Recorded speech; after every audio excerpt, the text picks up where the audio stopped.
YouTube, welcome back to the channel. So a little bit of a fun kind of miscellaneous pickup video, or kind of an unexpected pickup video. Anybody who followed the live on Friday saw that Simon Sports Cards and a couple of other people also reached out to me and mentioned that there was a card show on Sunday in Mississauga at the German Haus, or the Hansa Haus, as it's called. I always appreciate, that we use the Haus. So basically it's one of those halls that are available inside of Mississauga. There's a whole number of them, but they decided to run a card show, and I decided to go give it a visit because I was able to swing around by that way. And I timed it very well. I was able to get there not long after the opening. $5 admission, which isn't too bad. Obviously, you want to make sure your admission is reasonable. And I'll say this, and one of those things, one of the ones we had a lot of fun talking about with the CSC show, and unfortunately it didn't work out quite the way we expected it to, even though we kind of planned it out a little bit more. This was more of an impromptu thing. But I will say, considering the size of the hall and everything, I thought there was a pretty good, decent amount of vendors. I think I should be able to do a little screen grab from the Instagram because some people took some pictures of kind of the setup. So if I can, I'll include that in this section of the video while I'm talking to you from the Instagram. But regardless, my perception when I walked in is that the room was a decent size. They had a pretty good number of tables for a smaller show, which is solid, pretty good for me. Really what it comes down to is it's not the amount of tables or the amount of dealers they have at the show, but the question is, what are they actually carrying? And I thought there was a good mix. There's definitely some cards that, definitely some dealers that had some decent higher end cards. And also some of them were priced okay, some of them were a little bit high, but there was also quite a number that were priced fairly reasonably. And I was able to go and make two purchases, which worked out really nicely for me. And one of them, part of the reason I'm making sure to do the video right now, even though I attended it on Sunday, is that already a couple of these cards, I had the intention of putting it back up on eBay or somewhere else and flipping them.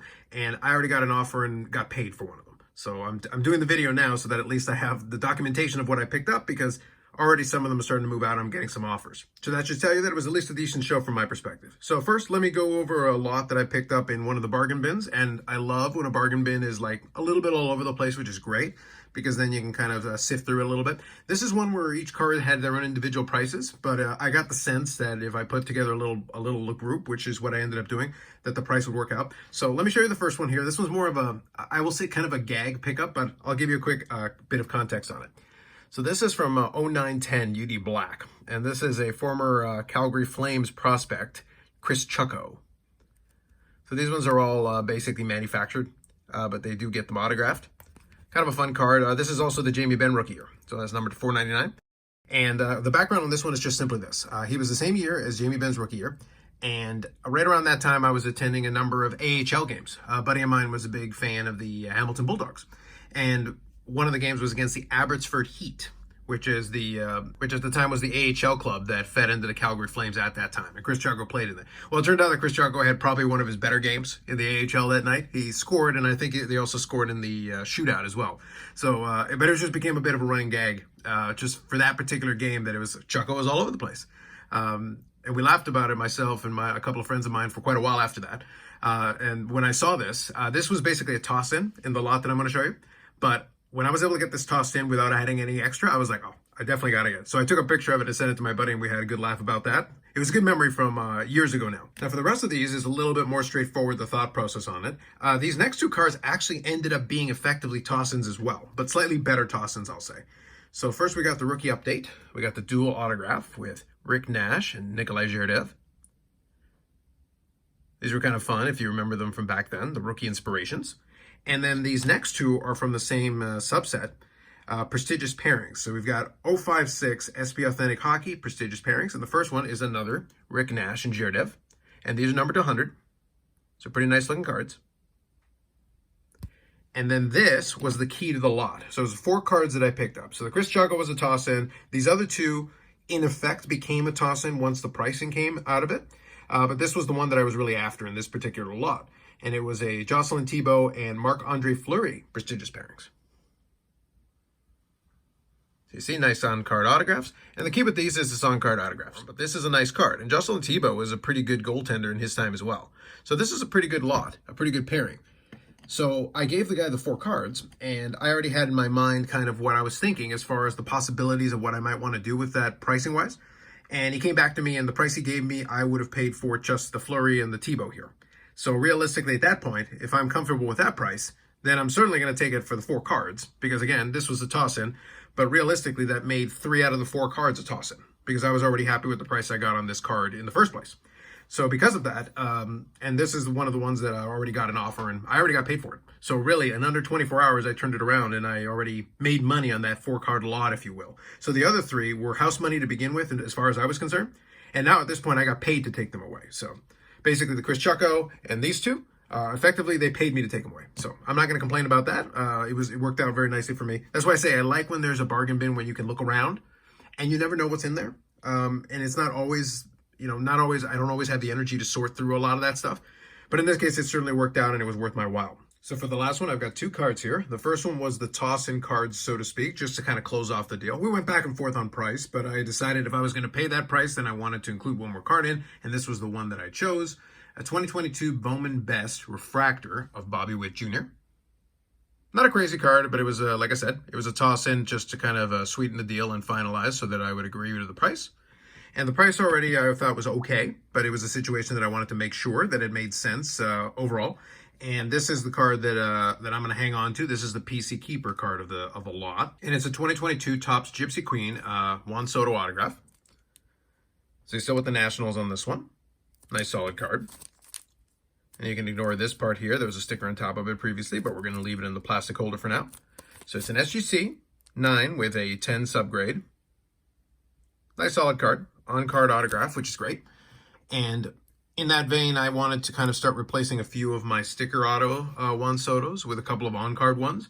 And so I picked this one up, and the intention was to possibly sell a couple of these sticker ones that I had, and I already had one on eBay. And funny enough, one of the ones that I had on eBay that I had actually had it as an auction, I had a price that I was comfortable with it, but somebody made a bid, ended up winning the card, and paid for the card. So in effect, already I've had most of that card price on this one subsidized with that purchase. And I'll probably move one or two more. And I'm starting to slowly consolidate, and I'll do a video separate from this, talking a little bit more about that. Because even for some of the player PCs, especially the ones where I'm being a little bit pickier, I'm starting the process of consolidating a little bit more in terms of working on exactly which pieces I want to hang on to and which ones that I want to, move on from a little bit. Basically recuperate some of those funds and then be able to use them for other items. So it's one of those things where we're in the constant process of adapting and adjusting a lot of it.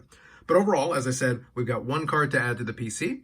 This one is more of a gag gift. So yeah, it's PC, I would say, more than anything else, but it's kind of a gag thing that I picked up that had some fun and it was a good laugh for it. And because it was basically a toss-in and effectively free, no issues hanging on to that card, so that's a great one. And outside of that, then all the rest of the stuff has gotten listed up on eBay, and then we'll let it go when it goes. But overall, I would say a very successful expedition. As I said, I came in not long after it opened, around 10 a.m., and I left basically right around lunchtime. So got to have some good conversations with some folks, and it was a lot of fun from that perspective. It was fun to hang out at kind of a show like that. And the timing of how long I actually stayed there worked out really well, because then I was able to go and have some lunch after, and it made for a good Sunday afternoon, and I got some more things done when I got back later on. That's it, top to bottom, successful excursion at a small card show, I would say, this weekend. So that was really fun. It does encourage me, I would say, to possibly attend a few more of these kind of smaller shows, just because it's one of those things that I hadn't done traditionally for a very long time, but I have enjoyed it. And especially when the opportunity presents itself to maybe at least, make it break even for myself. By the time this is all said and done, I feel like I brought a little bit of money, but honestly, I'm probably going to end up getting the majority or all of it back.